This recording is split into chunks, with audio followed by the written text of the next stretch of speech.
Hello everybody and welcome to Against the Fence. This is the place to be if you're obsessed and passionate about the UFC, and I'm back with another TUF review.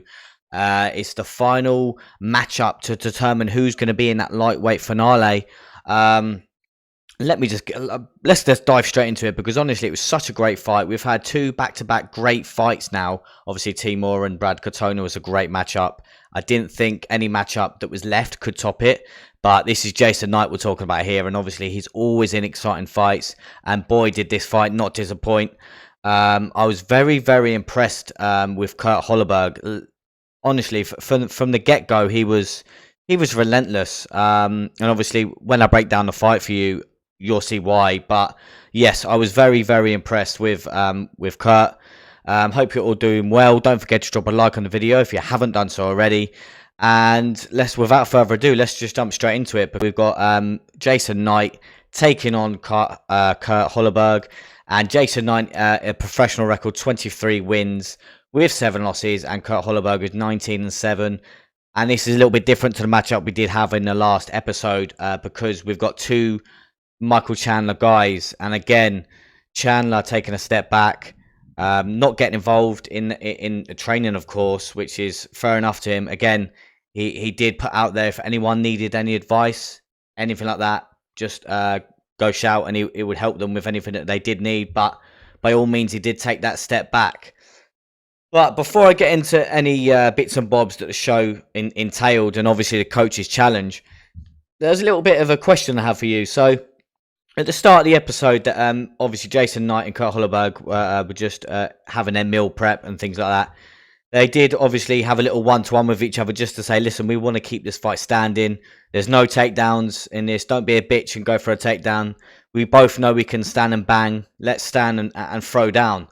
And my question to you is, like, if you are, obviously, to be fair to them, they have been very friendly, these two, in the house. And they've been weeks on end in the house and getting to know each other and training with each other. So does that play dividends when you're fighting someone that you know week in, week out, and you've been training with? Do you take their word for it if you say to each other, let's stand and bang? Or are you going to say that and then think, you know what, I still want to win this fight. And to win this fight, I think I need to go for a takedown. So instead of you standing and banging with that risk of obviously getting knocked out, because this is the sports of mixed martial arts, anything can happen. You can just get caught. So you saying to someone, let's stand and bang, are you really going to do it? Or are you going to stick to that word? Because Jason Knight, let's be honest, he will. Kurt is one of them guys that I believe him. If he's going to say that, I believe him as well. But just that little, always that thing in the back of your mind, like, are you really, you want to win the fight. You want to be the ultimate fighter, right? And again, saying these things is easier said than done as well. If the takedown presents itself, surely you're going to take it, right? Or if you knock your opponent down, you're not going to go in on guard and try and get a TKO finish. Again, these are questions that all need to be asked. So let me know your thoughts on that in the comments section. But as I mentioned, the coach's challenge. Let's just get that out for you. So we've got the coach's challenge. As we see there, Conor McGregor versus Chandler. Bruce Buffer, the old little, it's bath time. Cool, if he shouted it, it's bath time, I think we'd all jump in the bath, right? So, in the old Bruce Buffer voice. But it's UFC trivia. They're both in a freezing cold sort of tub. Again, for these fighters, for a couple of minutes, it's kind of what they do to recover. But for being in there for longer than that, it's going to be a torture. So they both have to answer questions to do with UFC trivia, as we see there. This one's against who was John Jones's first opponent in the UFC, and there was some questions to do with TUF, and it's just basically general knowledge of the UFC. Me personally, obviously Conor's been in there in the UFC longer, so he's kind of having a little advantage. And he prevailed. He beat Chandler in this contest. And there was a little question that Conor McGregor did not like in here. It was to do with in what round did Conor McGregor tap to Khabib, and Conor was like, yeah. So again, Dana White snuck that in there. Must have snuck that in there on purpose, eh? But yeah, let's get rid of that then. So let's get into the fight then. So both fighters obviously made weight, which is good to see. No mishaps there. Let's break down the fight for you. So As I said at the start of this, I was so impressed with Kurt Holobaugh. He got in Jason Knight's face from the off. He was in Jason Knight's face from the get-go. Did not let Jason Knight settle, really. And as you see here that I could have had, again, I could have filled this screen with the amount of 1-2s that Kurt Holobaugh landed. He was so impressive. He was on fire. Definitely took round one. Did in this bottom picture here, no, sorry, the top picture, he wobbled Jason Knight and put him to the mat, which I was so surprised with, because if you're going to stand and bang with someone like Jason Knight, I think Jason Knight's going to come out on top. But my hands are up. My hands are up. Kurt Holobaugh was on fire. Honestly, absolutely on fire. Pinpoint, to a T's, 1-2s, the pressure, didn't let Jason Knight breathe, and easily took that round one. Move on to round number 2, which is where which shocked me the most.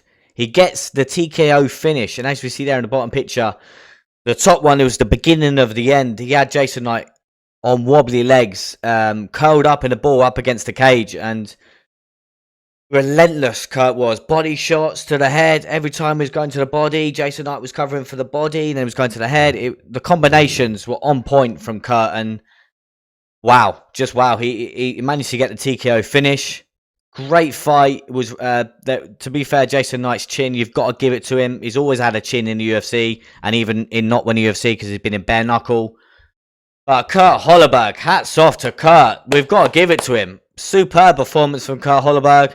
He moves on to the final, and is going to be taking on Austin Hubbard in the final. So let's get rid of that for you. So Austin Hubbard versus Kurt Holobaugh in the lightweight matchup final. It's going to be a great fight. And this is the thing for me. The reason I was so impressed with Kurt is because when Kurt fought Lee Hammond, which was one of Conor's guys, Lee Hammond was dominating that fight. Let's be honest. He was really dominating the fight. Took Kurt down, dominated him, didn't let Kurt get back to his feet. And he was on his way to a decision victory, Lee Hammond. And in the second round, there was a little bit of a mismatch on the mat where they were trying to scramble. And you've got to give it to Kurt. He managed to get the guillotine.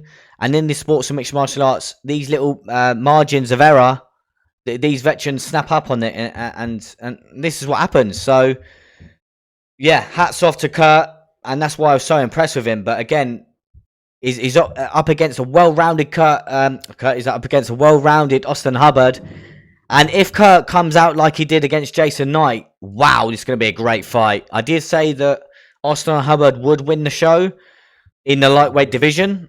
I'm going to have to stand with that. I'm no wishy-washy change-up kind of guy. If I pick something, I stick with it.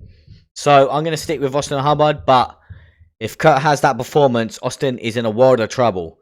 Got Cody Gibson taking on Rico Jashiro. Again, it's going to be a great fight. I actually think that Rico is going to beat Cody, or Cody will win that matchup. So I think that Cody will beat Rico. And there's going to be a Brad Katona versus Cody Gibson for the bantamweight final matchup. So again, can't wait for that fight to happen. And obviously, hopefully see you there. Again, if there's any questions or anything like that you think I may have missed up on this episode it's worth talking about, hit me up, let me know. Let's get rid of that for you. Again, don't forget to drop a like on the video, and don't forget to join us at the weekend where we got Vicente Luque taking on Rafael dos Santos in the main event. So again, that's going to be a great fight. Luque's back after a long layoff, and RDA staying active as he always is, having the most fight hours in the UFC, the most fight time in the UFC history. So it keeps moving on. That's going to be a great matchup. Don't forget, hopefully we see you there. Watch along, and I will see you there. Don't forget, I've been your boy Ash, and I will see you at the watch along.